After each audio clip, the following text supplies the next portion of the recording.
Bloodstained Playground, where childhood innocence ends. Sunlight dappled through the gnarled branches of the old oak tree, casting splotches of light on the rusted swings of the abandoned elementary school playground. Sarah, a local journalist with a penchant for forgotten stories, stood at the entrance, a shiver running down her spine despite the summer heat. The playground, once a haven of childhood laughter, now emanated an aura of desolation. Rumors had swirled for years about a tragic accident that led to the school's closure. Whispers spoke of a child who vanished without a trace, leaving behind a single, blood-stained swing set. Sarah, driven by curiosity and a yearning for the truth, had secured permission to explore the abandoned grounds. As she ventured further, the silence was broken only by the rustle of unseen creatures in the overgrown weeds. The peeling paint on the walls held faded murals of smiling children, a stark contrast to the chilling atmosphere. Reaching the center of the playground, she found it, the infamous swing set. A single swing hung limply, its crimson stain a stark reminder of the tragedy. A sudden gust of wind sent shivers down her spine. A tattered red ball rolled out from under a broken slide, stopping at Sarah's feet. As she bent down to pick it up, a faint whisper echoed in the wind, "Don't leave me here." Panic surged through her. Was it just the wind playing tricks on her mind? Determined to remain rational, she continued her exploration. Each creaking floorboard under her feet added to the unsettling feeling. In the school building, dust motes danced in the sunlight, filtering through broken windows, illuminating empty classrooms with rows of abandoned desks. A sense of being watched intensified with every step.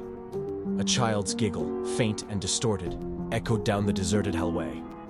Sarah's heart pounded, logic battling with the growing fear crawling up her spine. In the abandoned library, a book lay open on the floor, its pages filled with cryptic drawings, swirling symbols, and a lone figure trapped within a circle. Suddenly, a cold hand clamped onto her shoulder. Sarah spun around, her scream echoing in the empty building.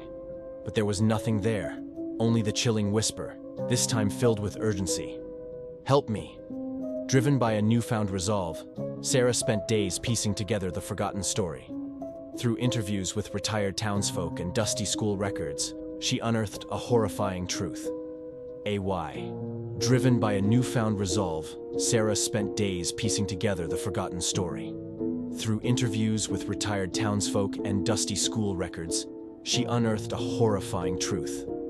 A young boy, ostracized by his classmates, had vanished from the playground. The blood on the swing was his, and the whispers were his pleas for help, forever trapped within the abandoned school. With the help of a local medium, Sarah conducted a ritual aimed at appeasing the restless spirit. As she chanted the words, a cold gust of wind swept through the library, extinguishing the candles. A spectral figure materialized, a young boy with a tear-streaked face. This time, the voice was clear. "Thank you for remembering." The spectral form shimmered and faded, leaving behind an unsettling silence. As Sarah left the school grounds, the playground seemed less ominous. The red ball was gone, and the bloodstain on the swing had faded to a faint, rust-colored mark. Though the tragedy remained, a sense of peace had settled over the abandoned playground. The whispers were finally gone, replaced by a quiet acceptance. Sarah's story, published in the local paper, resonated with the community. The school grounds received a proper memorial, ensuring the memory of the lost boy would not be forgotten. As for Sarah, the experience forever changed her. It wasn't just a story she wrote. It was a reminder that sometimes the most chilling playgrounds aren't haunted by ghosts, but by the ghosts of forgotten childhood innocence.